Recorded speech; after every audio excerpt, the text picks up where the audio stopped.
All right, legends, welcome back to another Monday Night Raw review here on WrestleChats. It's been a while since I've been able to do one. Apologies for the last few that I've missed. But this is reviewing the 26th of May 2025 Raw review. So we're basically just going to get into it and go over the events and sort of just give some general thoughts. I'm not going to go too hard, too in depth. If you're looking for more of that sort of thing, plenty of other channels out there that do that, but I'm just going to give my sort of overall vibe of what happened and what I enjoyed about each part of the show. So we started off with the opening promo on Raw. I'm not a massive fan of these opening promos to kick off shows. It's sometimes good, sometimes not good. This was okay, but I felt like it dragged on for so long. It felt like they were out there for half an hour. The opening promo was with Seth Rollins, Paul Heyman, Bron Breakker, and obviously the new member of their team, which was Bronson Reed, which is cool for us to see as South Australian boys. But I just felt like this promo just dragged on for so long. The crowd chants were chanting away at the start of the show, which was good. But there was just some bits in here where it just dragged, and I was sort of going to myself, all right, get on with it. Basically, Heyman came out and introduced each member of the team and said, Bron Breakker's going to main event WrestleManias in the future. He's a badass.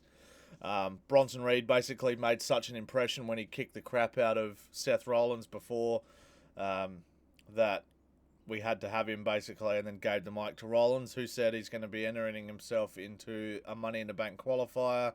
And basically nobody better stand in their way, sort of thing. Just the promo, just for me, dragged. It was boring. It was a boring way to start the show, but it's because I've got these preconceived notions that I don't really enjoy opening shows with a promo. But it was okay. Just felt like it dragged. And then we had a Money in the Bank qualifying match, which was a triple threat match between Chad Gable, Penta, and Dragon Lee.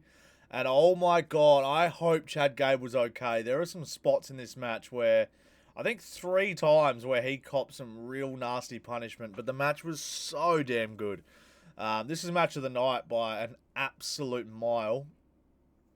So Chad Gable, Penta, and Dragon Lee shared a few crazy spots. There was a spot where Penta was standing and he had like Dragon Lee almost in like a, I don't know what would you call it, either a reverse Alabama slam or an Alabama slam sort of thing where he's got his legs over.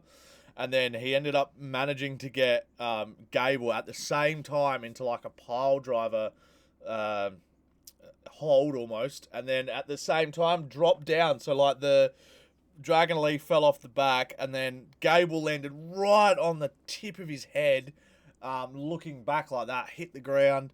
It looked so nasty. It was such a cool spot. There was another spot where Dragon Lee, Gable was punching Penta on the outside, and Dragon Lee suicide dives, I think, from the ring all the way onto the table, but like does it so hard and so fast he almost goes over the table.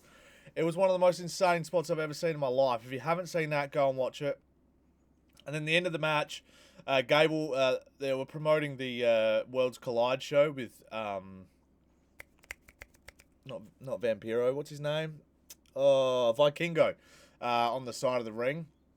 So Gable started to beat him up a little bit, and then he obviously interfered at the very end, which Gable looked like he was going to win the match and go on to Money in the Bank, but there was a big, almost like a suplex thing where he hits the moonsault and then gets Dragon Lee out, gets him ready, and then he gets kicked right in the head as he's on the top of the rope, Chad Gable, and you can see it connects.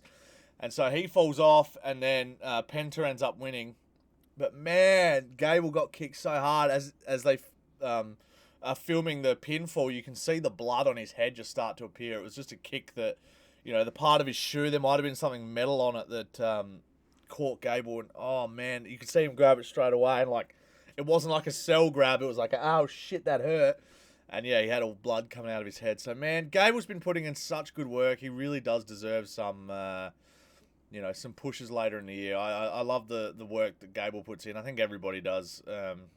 Anyway, so that was that match. We then moved on to Liv Morgan returning in a backstage sort of promo with the Judgment Day and sort of giving Roxanne Perez a bit of attitude, which I didn't mind. I thought that was okay, but We'll get to the Liv Morgan match later on in the show. We then had Tozawa and Rusev in a 51-second match, I think it was, before Sheamus came out and helped Tozawa because Rusev was kicking the crap out of him. We actually then had a triple threat World Tag Team title match, which I actually really enjoyed as well. It was good to see the tag titles be defended.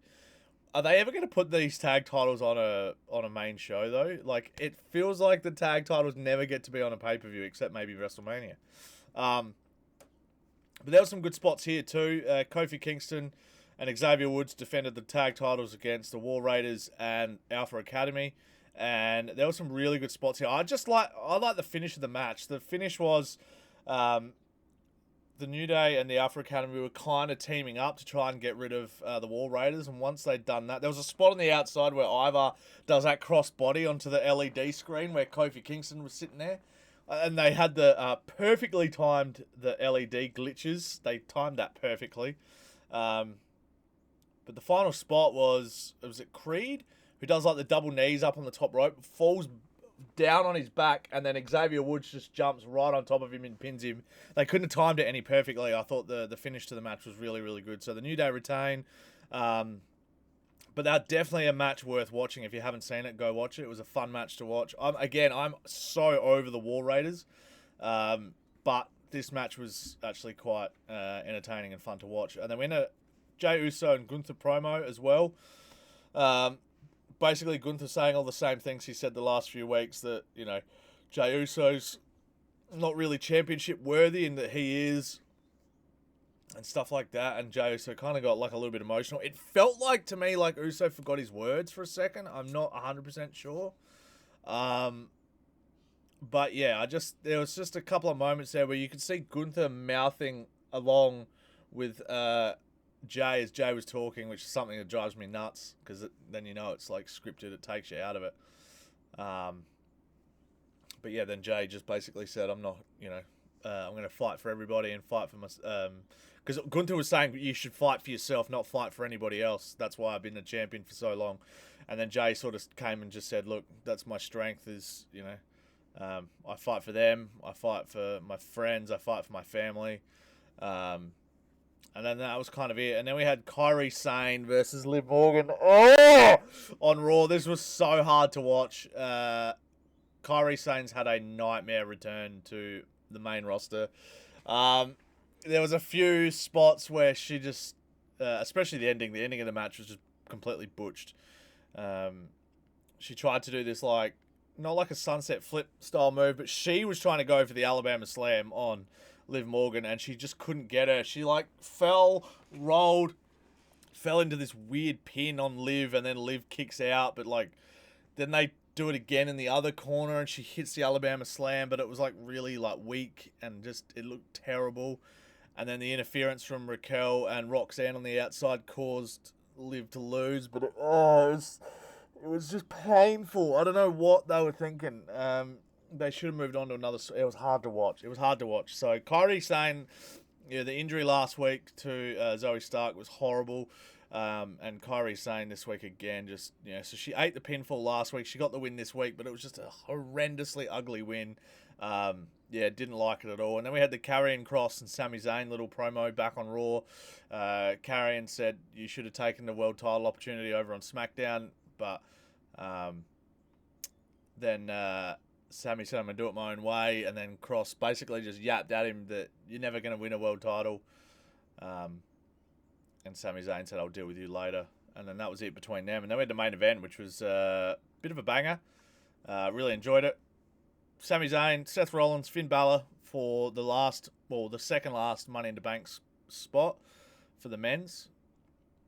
Rollins ended up winning the match. I thought it was a good match to watch. I felt like they basically booked this match about everybody just countering everybody's moves, which is what made it so enjoyable to watch. Every time Seth would go for a pedigree, they'd reverse it. Every time Balor tried to go the coup de grace, they'd roll out the way and reverse into another move sequence. Every time Sami Zayn went for the Blue Thunder Bomb, they'd reverse that. And it was just literally reversal into a move, into a reversal, into a move, into a reversal. And it was just really, really good to watch. I really enjoyed these three. you know, the fact that their main event in Raw just shows, you know, I'd love to see these three main event, you know, pay-per-view and just have 45 minutes because, I mean, they probably went about 30 in the end anyway, but it's just so enjoyable to watch. But at the end of the match, Sami Zayn looks like he's 100% about to win, and then we obviously have Bronson Reed and Bron Breakker break up the pinfall, and then Jey Uso comes and gets involved to try and help out.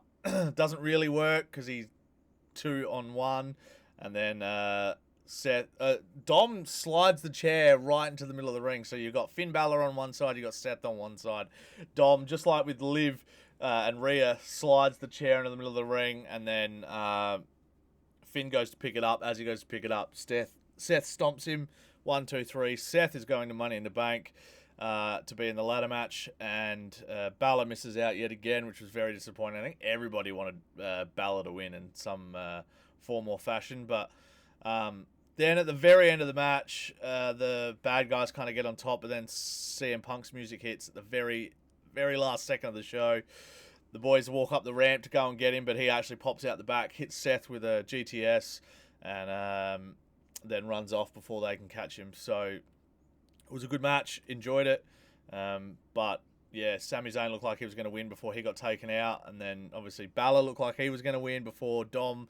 Did Dom screw him over? I don't know. And Pat McAfee kept saying on commentary, he's not helped the Judgment Day in months, and the one time he does is he costs Finn a shot to, you know, potentially win Money in the Bank. So, enjoyed that wrinkle of it. I thought that was fun. So, yeah. Let me know what you guys thought of the show in the comment section below. Let me know if there was something that I missed. I don't think I did.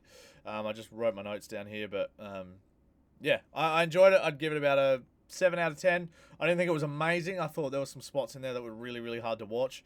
And then on the flip side, that Chad Gable match with Penta and with Dragon Lee was just amazing. I loved every second of that match. I might even go back and watch that match again tonight. Thank you so much for watching, guys. I will see you in the next Raw review. Hopefully we can get Ray up for a NXT review tomorrow. We'll see how we go. Bye for now. Peace.